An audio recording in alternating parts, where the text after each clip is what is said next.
like we were talking about earlier, you can progress so far forward and then take 10 steps back, and that's okay.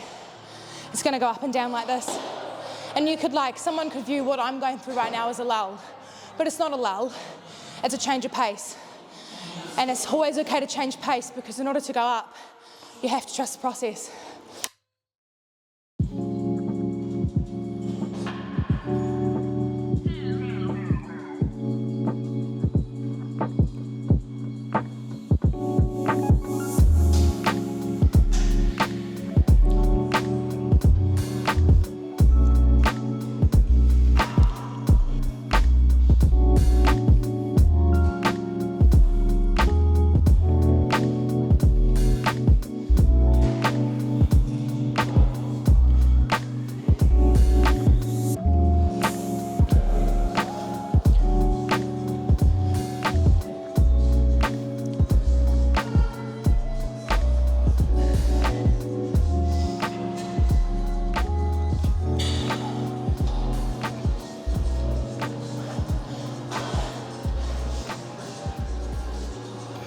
The aim of today's session is to train legs, bit of all over.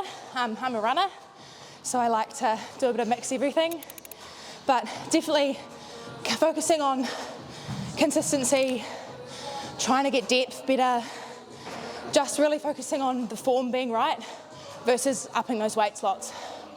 Yeah. How long have you been training on this particular program for? About 2 months. How do you find it? Love it.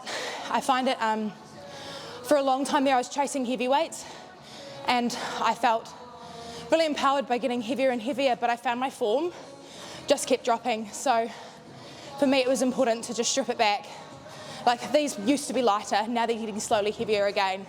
But going back to light and really going, what's the depth of my squat like versus what am I performing like? Yeah. Has this type of training helped your performance while you're running and stuff? 100%. I find it helps with my hip flexors not feeling as tight. Just with the endurance my legs has gone up, because if you're lifting heavy weights, that's all well and good, but if you're not getting the form right, you're not actually doing what it's supposed to do.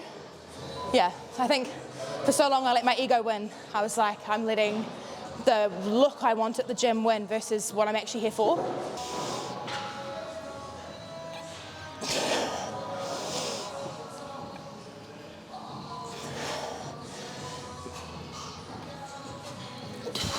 What's been your motivation for training? 100% my mental health. When I don't train, I notice such a drop in it. I think it's empowering to know I can choose to do something for myself every day, and something that has got a long-term benefit me. Yeah, definitely a motivation. Yeah, how important is mental health to you? So important. That's basically why my page started. I found I wanted to share with people that it's okay to feel low, it's okay to struggle, but when you struggle, it's how you get back up that matters the most. And getting back up looks different every time. And just because you've gotten better one time doesn't mean it's going to be easier to get back up the next time. It's going to be just as hard, if not harder, because you have to try harder again and again to figure it out. But I do know as soon as I stop exercising, that's when it goes for me. So when I start to hit a lull, I do things like this, I've changed my focus from building up the weight to something that's more sustainable, especially in winter. Dunedin winters are hard. Yeah.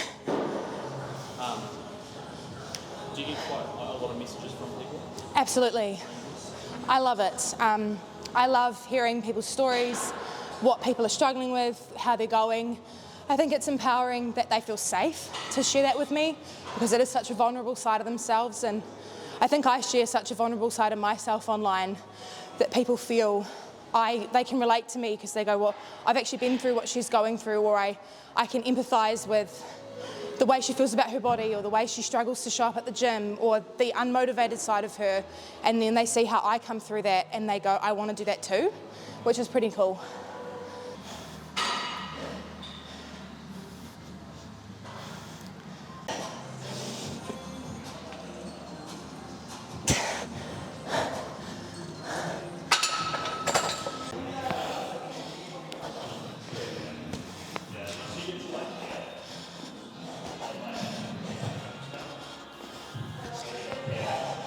I started the Happy Habit Run Club at the start of March. I'd had people reach out online to try run with me, and I went, why would we all run separately when we could just run together? And then we did one run, and I reached out and said, who else would be keen to join? There's 480 people in the group now, and I'm a little terrified that 480 people are going to turn up, but well, it'd be epic if they did. The most numbers we've had is 24, which I think is pretty cool. It's cool to see in winter. I find a lot of people find it safer to run as a part of a group, but it's definitely a highlight of my week. We run every second Monday, every fourth Saturday, and then every Wednesday, so it's pretty good. And it's a really good opportunity to engage with real people that are battling with running. And there's a girl in Run Club who started running when she joined Run Club. She's smashing a PB every week now. She's epic, and I just think it's cool. She's run for 3 months, but her progression started because of Run Club, which is cool. I'm totally proud of it. I think it's really cool to connect people that are like-minded and people who want to work on the same goal. And a lot of people are entering the Dunedin Marathon from the group, and so they're all talking about that and getting hyped, and I think it's cool to connect so many people in Dunedin. I didn't think there was that many people in Dunedin that followed me, and now I'm like, holy heck, there's that many people in the chat. Yeah, it's pretty cool.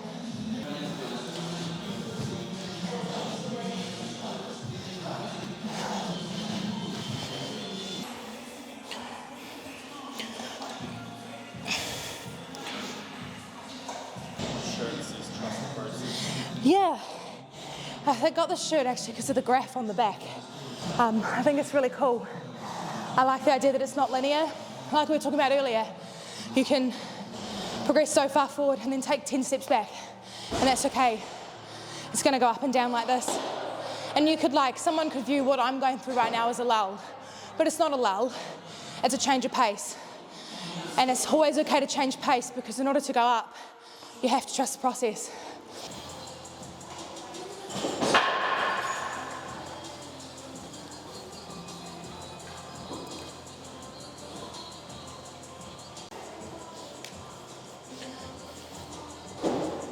I started my podcast, would have been January 2023, the first day of January, New Year's, new start.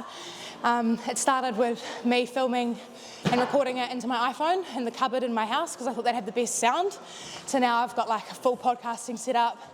I love it. I find it a way to self-express, to share what I've gone through and get others on and share their lives and share what they're going through. And I think it's cool to talk about the stuff that not many people do in a lot more detail. What's cool about social media is it's a short, sharp snippet, but if you go into podcasting, you can go into more detail.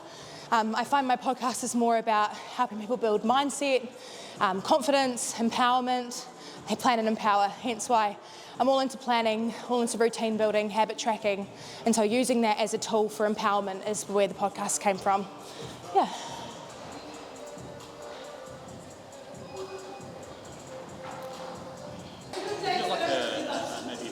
People that were in your position around trying to make that jump into the gym, because it is a pretty big step for people aren't as scary as you think. I know how it feels. People are so intimidating, and you come into a gym and you feel like all these people know what they're doing. No one in here knows what they're doing. We're all beginners.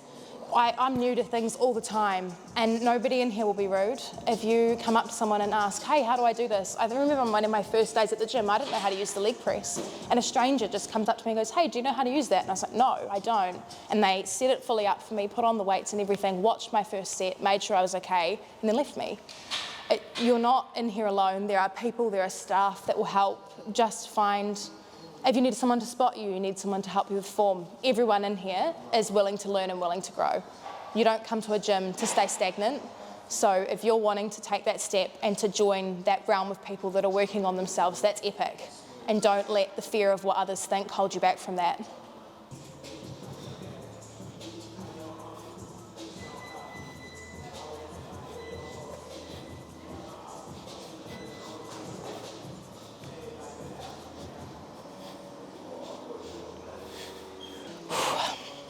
Deceiving. The burn is deceiving, yeah. Glutes on fire. Have you got any advice for people that are going through mental? Ask for help. Yeah. I know it's hard. It's hard to ask for help. It doesn't mean you're weak. It doesn't mean you're any less than the person you're asking for help from. And if that person's not in a position to help you, hopefully they can point you in the direction of someone who is. Often the people who help you are not the people you'll expect. Don't be afraid to say you're struggling.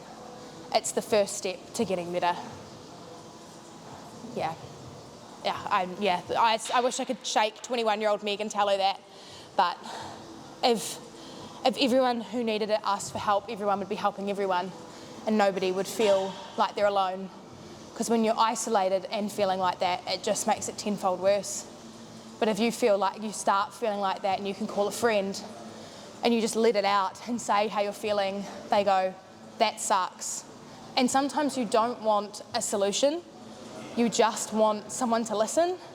And I think it's important going into those conversations with a friend or a therapist or anything like that. If you don't want a solution and you're not looking for them to go, sweet, this is the plaster, you need to fix this. If you don't want that, just say, hey, I need to vent. I need to get something off my chest. And once you talk about it, you might realise you do want a solution, but getting it off your chest is step one. You can't hold it all yourself. We're not made for that.